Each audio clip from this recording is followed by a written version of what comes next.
economistas Pedro Brinca e Alexandra Abreu são convidados do 360. Boa noite aos dois, obrigada por estarem connosco. Pedro Brinca, é ou não excessivo este excedente?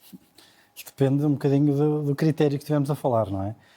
Eu acho que, se nós tivermos em atenção que Portugal ainda tem uma das maiores dívidas da Europa, é bom que os portugueses se lembrem que, apesar deste esforço de consolidação dos últimos anos, em 2022 cada português pagou cerca de 400 e tal euros de juros sobre a dívida pública. Este ano vai pagar mais de 700, apesar da consolidação.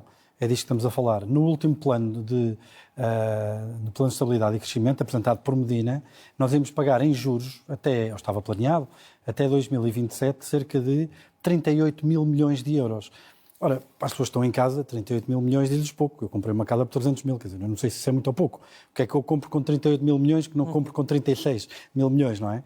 Mas se eu disser que são, talvez, para aí 60 aeroportos do Montijo, 5 aeroportos de Alcochete, ou 2,5 vezes o orçamento do país em saúde por ano, quer dizer, percebemos do que é que estamos aqui a falar, não é? Pronto. Por isso a consolidação orçamental é bem-vinda. Eu acho que há aqui um ângulo em que é criticável ou que é admissível falar em excesso, não é? Ora, quando se aprova um orçamento de Estado, é um compromisso com os portugueses, não é? É um compromisso com os portugueses, foi aprovado em Assembleia da República e esse compromisso não era 1,2% do PIB, era substancialmente inferior. E o que nós sabemos é que este excedente acontece por 3 razões. Uma, eu admito que fosse difícil de controlar, mas que correu bem, que foi a questão de uma receita fiscal acima daquilo que estava esperado, porque realmente houve um crescimento dos salários acima daquilo que estava esperado e então a receita fiscal e a receita contributiva foi acima do normal. Mas houve uma despesa abaixo daquilo que estava programado, e nomeadamente no investimento, cerca de 4,3 mil milhões de euros, e sobretudo na questão do investimento público, que Portugal precisa urgentemente. O investimento público que foi feito na década passada não foi suficiente para manter sequer as infraestruturas. Nós temos hospitais e escolas, literalmente, eu não diria aqui de podre, mas se calhar é uma expressão demasiado vulgar, mas quer dizer, temos uma degradação das infraestruturas. Podiam estar em melhores condições, muitas Exatamente. delas, certo? E só para terminar, nesse aspecto, a execução ficou 25% abaixo daquilo que estava previsto. Nós estamos a falar de 43,2% de execução na saúde, estamos a falar de 27,9% no ensino básico secundário e administração escolar, estamos a falar de 48,6% no metro de Lisboa, ou seja, eu admito a ideia do déficit do superávit ser excessivo, na ideia de que o compromisso que foi assumido em Assembleia da República para com os portugueses não foi atingido, principalmente na parte da não execução da despesa e principalmente na parte que mais me custa, que é na parte de investimento público, que o país de facto realmente precisa. Mas por outro lado, e se olharmos para as últimas previsões do Banco de Portugal, estamos a falar, quer dizer, quase que duplicaram as previsões do Eurostat. Portugal, se a cumprir-se as previsões de Mário Centeno, estará em robusto crescimento e é nesta altura que se cria a almofada para que depois de vier a crise podemos então ajudar a economia. É ou não excessivo este excedente apresentado por Fernando Medina? Eu acho que a pergunta que tem que ser colocada é a seguinte: será que o segundo excedente orçamental em 50 anos e o maior de todos, o único que tínhamos tido, tinha sido em 2019 de 0,1% de superávit, agora temos 1,2% de superávit. Será que o maior excedente orçamental da nossa democracia e apenas o segundo excedente orçamental em 50 anos deveria ter acontecido no momento em que os serviços públicos estão no estado em questão? Esta é a pergunta que tem que ser colocada. Então, nesse sentido, considera que é excessivo porque os serviços públicos estão como estão? Nesse sentido, eu dando alguma razão ao Pedro, no sentido em que, obviamente, a consolidação orçamental não é algo que possamos simplesmente ignorar. Agora, claramente, houve uma opção da parte deste Governo, e em particular do Ministério das Finanças, mas a responsabilidade política do Governo como um todo, no sentido de dar muito mais prioridade à consolidação orçamental, em termos de decréscimo da dívida pública em percentagem do PIB, foi qualquer coisa como 13 pontos percentuais. Só por via do crescimento nominal do PIB já teríamos tido 6 ou 7 pontos percentuais de decréscimo do PIB, mas em cima disso, ou provavelmente mais, em cima disso houve ainda este efeito do saldo primário, largamente positivo, que do meu ponto de vista, é excessivo porque contrasta com as necessidades do país, em particular a nível dos serviços públicos, em particular, como disse o Pedro e bem, porque estamos após uma década em que o investimento público não chega sequer para suprir o consumo do capital fixo, portanto, em termos líquidos, o investimento público está a ser negativo. E, acima disso, temos também um enorme descontentamento ao nível da função pública, que tem vindo a perder poder de compra real há cerca de 15 anos, com setores com especial descontentamento, como sabemos, e em que houve aqui uma postura, digamos, de um fim-capé claramente descabido da parte do Governo. E só para terminar, dizer que parece-me que a avaliação da parte do próprio eleitorado também vai claramente neste sentido. Parece-me evidente que houve também um juízo da parte do eleitorado de que a prioridade, pelo menos o balanço de prioridades, não deveria ter sido este. E nesse sentido, este excedente deve ser usado agora em quê? Na saúde, na administração pública, como dizia? Bem, eu penso que deve ser usado para responder às crises fundamentais que o país neste momento enfrenta. E as crises são conhecidas de todos e todas. Não é? Estamos a falar, em primeiro lugar, da questão da saúde, de dar resposta à saúde, o que passa por de criar condições para os profissionais de saúde, médicos, enfermeiros, auxiliares, etc., terem carreiras e condições de atratividade e de fixação.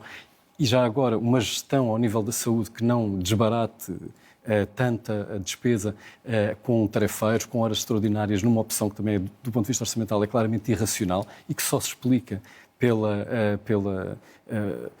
escolha, claramente uma escolha, pela opção de não querer à força contrair despesa estrutural permanente, mas que acaba por ter este efeito perverso que é gastar muito mais a contratar tarefeiros e a gastar em horas extraordinárias. Mas em cima disso temos outras crises. Temos a crise da habitação, que é conhecida de todas e todos, que se está a responder, mas de forma muito mais lenta do que todos consideramos necessário. O Pedro considera que, de alguma forma, se deve manter alguma prudência e equilíbrio na gestão das contas. No entanto, acha que há, de facto, crises, como as que falava o Alexandre, que podem ser atacadas com este excedente?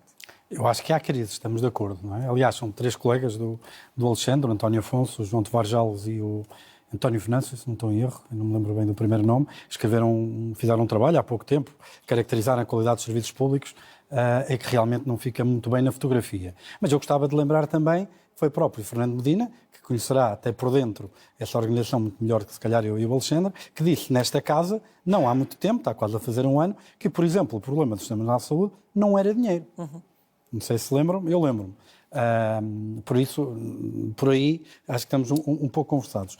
Eu gostava também de reforçar uma das virtudes de realmente termos baixado a dívida de 100%. Ao baixar os 100% da dívida, e não sei se seria 100, seria 99,9, seria 101, mas o que é certo é que esta redução da dívida permitiu a subida do rating da dívida pública portuguesa. E o que é que isto quer dizer? Isto quer dizer que, de repente, há um conjunto de investidores institucionais, que é onde está o grosso da liquidez, que passam a poder comprar a dívida pública portuguesa. E isto faz com que nós possamos baixar o custo que a nossa dívida está a ter. Ora, num cenário em que nós sabemos, e têm sido sucessivamente revistas, as previsões de descida das taxas de juros e de quanto tempo elas irão ficar em valores elevados. Num cenário em que os encargos com a dívida estão a subir. Mais uma vez eu lembro aquilo com que abriu o programa. Nós, em 2022, pagámos cada português pagou mais de 400 euros de juros, cada português, mais de 400 euros de juros pela dívida pública. Após todo este esforço de consolidação, este ano vamos pagar mais de 700, só por via da subida das taxas de juros. Ou seja, isso claramente recomenda prudência. Permite-me só discordar aqui numa coisa relativamente ao Alexandre. Eu não creio que a ideia... Eu acho que as contas certas é um bem político hoje. Eu espero bem que isso tenha passado. É uma posição de fé. Lá está, aqui divergimos relativamente à leitura do que foram estas eleições. Eu acho que aquilo que dominou estas eleições foram um desgaste muito grande de um governo que já se arrastava desde 2015 e um conjunto de casos e casinhos que se foram acumulando. Espero bem que não se tenha erudido essa confiança e essa aposta e esse bem político que é ter as contas certas, o que não invalida, um discurso de contas certas não invalida uma leitura real das necessidades das pessoas e de atender às necessidades sociais que o país tem. Se não fosse a função redistributiva do Estado, Portugal teria não uma taxa de pobreza de 18,3% ou 18,4%, mas teria uma taxa de pobreza ou de risco de pobreza de 43,5%. 43,5% dos portugueses teriam em risco de pobreza se não fosse a função redistributiva do Estado. Por isso está fora de questão. Agora, quando nós falamos das respostas sociais, podemos falar da composição da despesa e não temos que necessariamente falar falar do nível de despesa, porque não basta tirar dinheiro para cima dos problemas. Nós podemos ter escolhas melhores. Eu acho que não está na dúvida de ninguém que há muitas escolhas melhores que se podem fazer ao nível da administração pública e para dar as respostas precisamente que o Alexandre, e muito bem, reforçou que são importantes para o país. E é para o próprio Fernando Medina que o diz, não é? Seria uma questão de melhor gestão e não de atirar dinheiro para os problemas, como dizia aqui há pouco o Pedro Brinca? Já dei aqui um exemplo, concordo com essa ideia, não é? Na questão da por exemplo, saúde. na questão da saúde, e outros exemplos mais se poderiam dar, mas em simultâneo também não deixa de ser, de alguma forma, surpreendente e digno de nota e de análise que, ao mesmo tempo que Portugal registra este excedente orçamental bastante inaudito e sem precedentes, a maior parte dos outros parceiros europeus não o fizeram. Estão com déficits bastante significativos. Espanha, França, Alemanha, Itália, são todos com déficits de 3, 3,5%, 4%, 5%, até 6%. Não digo que essa situação fosse preferível. O que eu quero assinalar é que, das duas uma, é preciso decidir, do ponto de vista do Partido Socialista, tenho visto ensaiar duas linhas de argumentação nestas últimas horas. Uma é que isto é uma boa notícia em si mesmo e foi um objetivo deliberado e alcançado. E outra linha de argumentação que eu vi ainda há bocado da Ministra Mariana Vieira da Silva a ensaiar é que, de alguma forma, foi uma surpresa, porque é o resultado da economia ter um desempenho melhor do que o esperado. Acho que, em primeiro lugar, é importante que, ao nível do Partido Socialista, se decidam qual é que é a linha de argumentação, mas eu pensei que nenhuma das duas faz muito sentido, porque este tipo de excedente orçamental, nesta fase, perante esta escala de necessidades, não é, se for deliberado, é claramente uma má opção política, porque é um ritmo de consolidação orçamental excessivamente rápido. É importante haver consolidação orçamental num momento de algum crescimento económico, mas não com este tipo de ritmo. Crescemos 2,2%. Se isso implica sacrificar os serviços públicos da forma como temos feito e, além do mais, fazer fincapé nas guerras sociais com uma série de grupos que têm um conjunto de aspirações e reivindicações que são bastante legítimas, diga-se de passagem, ao nível da saúde, da educação e das forças de segurança. Por outro lado, a ideia de que se foram apanhados de surpresa, argumento que não colhe, além do mais, porque já desde o quadro macroeconómico do orçamento para 2024, já desde outubro, que há uma estimativa de um excedente de 0,8%, afinal foi de 1,2%, mas há pelo menos 6 meses que temos uma ideia de que iria haver um excedente bastante grande, mas, portanto, não colhe muito esse argumento. Mas, se assim fosse, o Governo deveria, atempadamente, ter ajustado a sua resposta política do lado da despesa e, em particular, já também no orçamento para 2024. Mas considera de alguma forma que se está a criar aqui este discurso de que, havendo este excedente e havendo até, esperando o Banco de Portugal, um crescimento maior para este ano do que aquilo que esperava ainda em dezembro, se está a criar este discurso de que se pode dar tudo a todos? No fundo, enfim, pode mesmo dar-se tudo a todos? Vejamos, qualquer governo tem que fazer uma escolha entre três eixos pelos quais pode optar. No fundo, é um trilema, não é? Por um lado, tem a escolha ou tem a decisão sobre o nível da despesa e a composição da despesa, tem as decisões sobre o nível da receita e a composição da receita, e depois do equilíbrio entre os dois resulta também decisões que afetam a evolução da consolidação orçamental, do estoque da dívida. Em princípio, em qualquer uma destas, o ideal é fazer melhor.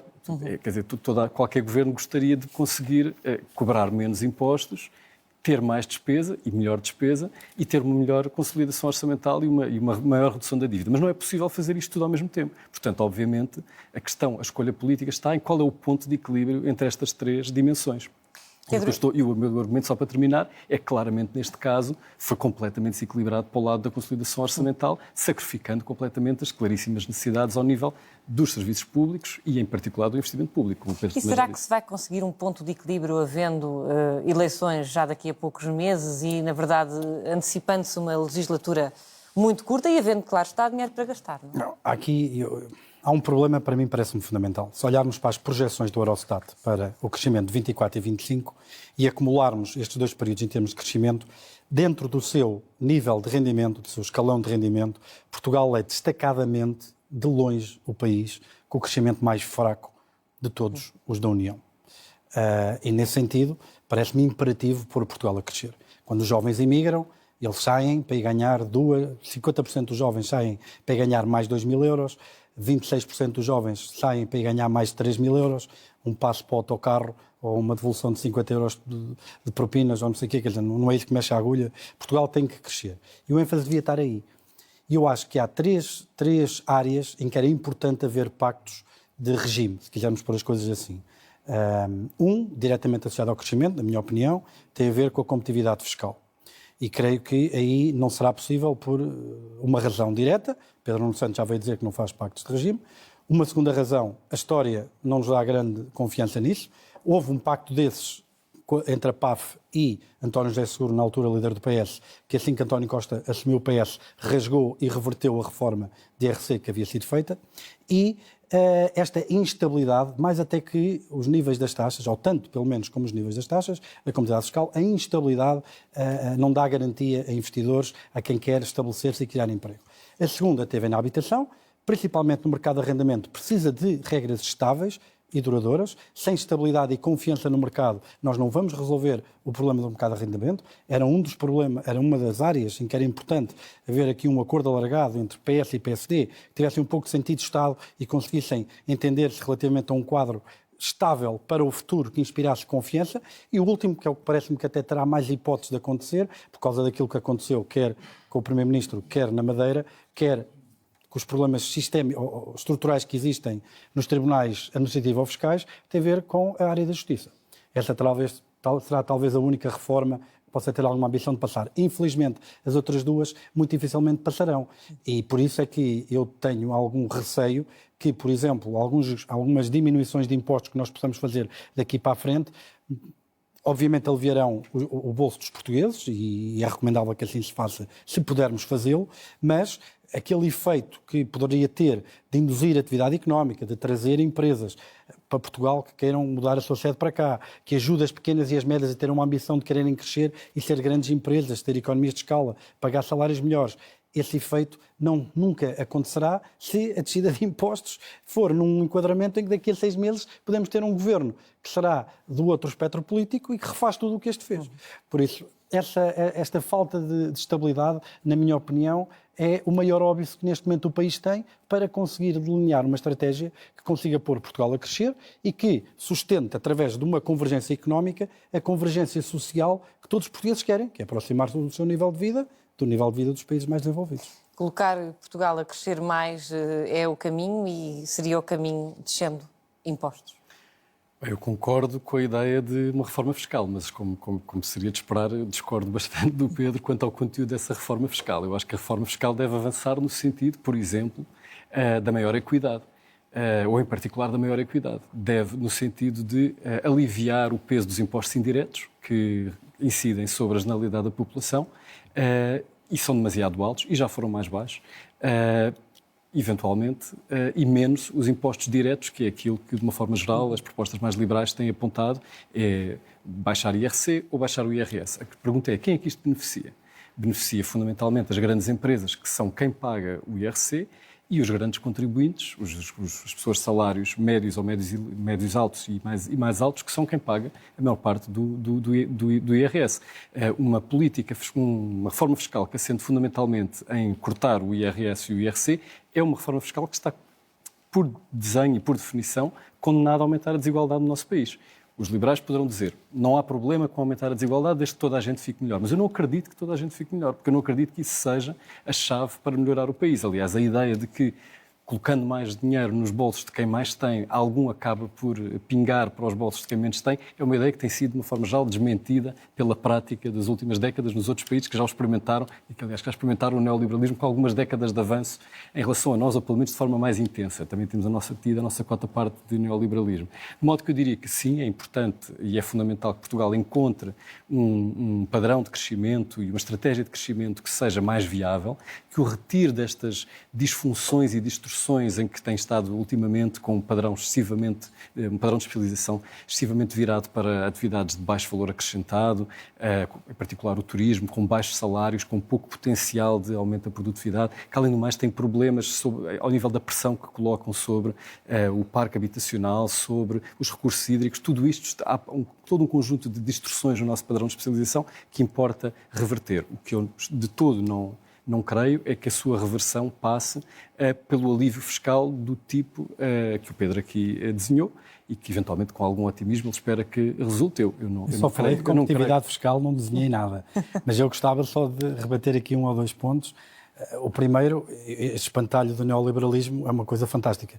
Eu não conheço um economista ortodoxo, se quisermos dizer assim, que considere que o estado atual de coisas é qualquer coisa parecida com o neoliberalismo. Nós temos imensa regulação dos mercados financeiros, temos imensa regulação de todos os mercados, não há nenhum mercado que não tenha regulação. Quer dizer, isso é algo na nossa disciplina, quer dizer, ninguém sequer concebe como razoável. Todos os mercados precisam de regulação, uns mais, outros menos. Quer dizer, isto do neoliberalismo é um espantalho que determinada ala política gosta de meter para atacar, mas que não tem rigorosamente nada a ver com o pensamento moderno sobre a economia. Deixa-me fazer aqui um parênteses que não fiz no início, que é o Pedro Brinca, que foi candidato às listas de Iniciativa Liberal. Independente, mas candidato pelas listas de Iniciativa Liberal, e o Alexandre Abreu, que foi candidato das listas do Bloco de Esquerda, para quem não estiver familiarizado, últimas, mas noutras anteriores, para quem não estiver, mas para quem não estiver familiarizado, para quem não se recordar, para explicar, exatamente. Mas terminando, eu acho que o grande desafio das sociedades modernas, não vamos falar só de Portugal, aliás, aquilo que nós vimos, e acho que há aqui umas pontos em que realmente estamos de acordo. Desde a década de 80, com a globalização, nós vimos um aumento brutal das desigualdades nas sociedades ocidentais, que tem alimentado fenómenos populistas que são prejudiciais em termos de crescimento económico. Há a investigação que mostra isso. E já agora não há populismo bom nem populismo mau. Quer de direita, quer de esquerda, aquilo que os estudos mostram é que o populismo tem um custo. E esse custo é realmente uma atividade económica mais baixa. Nós temos que ser capazes de criar incentivos para quem quer criar riqueza e para quem quer criar trabalho. Mas, ao mesmo tempo, não podemos deixar ninguém para trás. E aí estou 100% de acordo com o Alexandre. Não é por uma questão de ser bom samaritano. Eu estou aqui, não enquanto político, não enquanto padre, para dizer às pessoas o que é que está certo ou o que é que está errado. Estou aqui enquanto cientista social, enquanto economista. E por uma razão muito prática, porque 51% das pessoas estiverem zangadas, aquilo que temos é revolução e o sistema colapsa. Por isso, obviamente, que temos de ter crescimento e ter muito cuidado e muita atenção às desigualdades. Por isso é que eu, por exemplo, e falou da minha candidatura como independente pela Iniciativa Liberal nestas últimas legislativas, uma das coisas que realmente me deu prazer foi que não havia uma linha a tocar em tudo aquilo que fosse a função redistributiva do Estado. Não havia uma única proposta no programa eleitoral que dissesse vamos cortar estes subsídios, vamos cortar apoios, nada. Porquê? Porque Portugal é realmente um país pobre. Mas eu gostava de lançar aqui um desafio. É que, quando eu lancei há bocado as estatísticas da pobreza em Portugal, eu dizia que se não fosse a função redistributiva do Estado, nós teríamos 43,5% de pobres. É que essa estatística é com base em 60% de rendimento mediano. Ora, em Portugal isso significa 500 ou 600 euros. E sim, em Portugal uma pessoa que tenha 500 ou 600 euros por mês é pobre. Mas quanto é que é 60% do rendimento mediano na Irlanda, na Holanda, na Dinamarca ou na Alemanha? Eu digo, na Irlanda são 1.800 euros. Dir-me, a comparação não é justa porque as coisas na Irlanda são mais caras. Eu diria, tem razão. Então vamos corrigir para a diferença do nível de preços. Corrigindo para a diferença do nível de preços, 60% do rendimento mediano na Irlanda são 1.300 euros. Pense no que é que com 1.300 euros compra em Portugal, e isso é o que é ser pobre na Irlanda. Ou seja, nem tanto ao mar, nem tanto à terra. Não podemos deixar ninguém para trás, não podemos deixar aumentar as desigualdades de maneira que ponha em causa a sustentabilidade social do país, mas obviamente que temos de trazer crescimento económico. Portugal está na cauda da Europa, destacadíssimo, dentro do seu escalão de rendimento, no que diz respeito às previsões de crescimento para os próximos 2 anos. Alexandre. E, terminando mesmo, para o Alexandre ainda ter tempo. Terminando mesmo, eu tive um pouco envolvido nesta discussão de Portugal versus Roménia, estava à frente, Sim. estava atrás. Quer dizer, esta discussão, se estamos um bocadinho à frente ou um bocadinho atrás da Roménia, é como apontar para a Lua e depois temos uma discussão sobre a ponta do dedo. A discussão não é se estamos um bocadinho à frente ou atrás da Roménia. A discussão é que há 20 anos atrás não passava pela cabeça de ninguém discutir se Portugal vivia-se melhor ou pior que na Roménia. E se nós não afinamos as nossas políticas e não pomos o país a crescer, daqui a 20 anos estamos a ter a mesma discussão, mas não é com a Roménia, é com a Albânia, que em 2000 tinha 14 vezes menos o PIB per capita que Portugal e hoje tem 3. Alexandre, para concluirmos, não há dúvida. Sei que já não tenha tanto tempo quanto o Pedro. Não, seriam inúmeros os pontos que nos deixariam aqui a discutir e com imenso gosto, aliás. E ainda bem que discordamos, ainda bem que discordamos em muita coisa, claramente. Pronto, dizer o quê? Para aproveitar o tempo que aqui resta. Pronto, um dos argumentos que o Pedro aqui disse foi que as propostas políticas, em particular da Iniciativa Liberal, não querendo partidarizar aqui demasiado, mas de uma forma geral, as propostas liberais que têm sido apresentadas no sentido de um forte choque fiscal ao nível do IRS, prevêem, de uma forma geral, ou um flat tax, portanto uma taxa única, ou então uma pequena modulação com isenções, para além de mais respeitar a Constituição, 15% ou Estavam qualquer 3 coisa. taxas neste programa, 15%. 0, 15 e 28. O que eu pergunto é como é que com essa taxa, e em particular com 0 e 15, que foi a proposta, na E verdade, 28, aquela... estava no programa. Muito 0, tempo, 15, 28. muito tempo era 0 e 15, porque, Está bem, aliás, mas vinha do eu flat não sou tax. da IEL. Vinha do flat tax. Eu sou do PS e do PSD, sou do Benfica. Vou dar por bom, vou dar por bom o 0, 15 e 28. Tu é que és do Bloco de Esquerda. Vou dar por bom o 0, 15 e 28. A minha pergunta é como é que com 0, 15 e 28 se permite que não aumentem as desigualdades? Porque o IRS não é a única ferramenta de redistribuição do Estado. Pois, mas seguramente haveria uma enorme machadada na ferramenta. E por isso é que nós não tocámos, atenção, peço desculpa o lapso de língua, por isso é que a Iniciativa Liberal não tinha no seu programa nenhuma proposta para mexer nas transferências. A questão é, podem não tocar num dos lados, mas se no outro tocam de uma forma tão brutal, é evidente que aumenta a desigualdade. inadmissível em 2020. Sabemos que aumenta a desigualdade. Em 2024, é claro que aumenta a desigualdade. não podemos aceitar as desigualdades têm aumentado em todo o lado onde este tipo de propostas têm sido adotadas. Claro, não podemos, em 2024, é inadmissível, civilizacionalmente, termos uma pessoa a passar fome, uma pessoa que não tenha dinheiro. Com certeza, mas essa uma parte pessoa que não tenha um telhado sobre a questão é cabeça. como é que lá chegamos? Como é que lá chegamos? Sem dúvida, se para tirar as pessoas da pobreza for preciso aumentar as prestações sociais, cá estaremos para aumentar as prestações sociais. Foi um exemplo, numa medida que até estamos juntos. Votámos juntos. E eu contra a Iniciativa Liberal, agora só dizer uma coisa, a favor do Bloco de Esquerda. Sabe qual foi? Estás-me a roubar o tempo. Estás-me a roubar o tempo. Eu queria só terminar para dizer uma coisa que é... mais do que reduzir os impostos para quem tem mais capacidade de pagá-los e deve pagá-los, porque é o custo de vivermos numa sociedade civilizada e é a forma de garantirmos coesão na sociedade e o financiamento de serviços públicos de qualidade, mais do que isso, para conseguirmos superar o problema que existe de crescimento económico em Portugal, temos de trabalhar ao nível de coisas como o padrão de especialização, que é obviamente distorcido, as qualificações e competências da nossa população, que têm vindo a aumentar, mas que ainda têm um longo caminho para percorrer, para chegar a níveis comparáveis até de países do leste europeu. Uma das coisas que é muitas vezes ignorada nestas comparações com o leste europeu é as diferenças a nível das qualificações médias. Não é? Isso é muito importante. Portanto, qualificações médias, uma aposta num padrão de especialização que não seja assente em baixos salários, com uma política industrial ativa e estratégica e, efetivamente, nessa parte aqui, agora vamos concordar, as questões dos custos de contexto e da justiça, a funcionalidade... Então vamos terminar concordando, que é sempre uma nota simpática. Alexandre Abreu, Pedro Brinco, obrigado aos dois por terem estado comigo. Obrigado.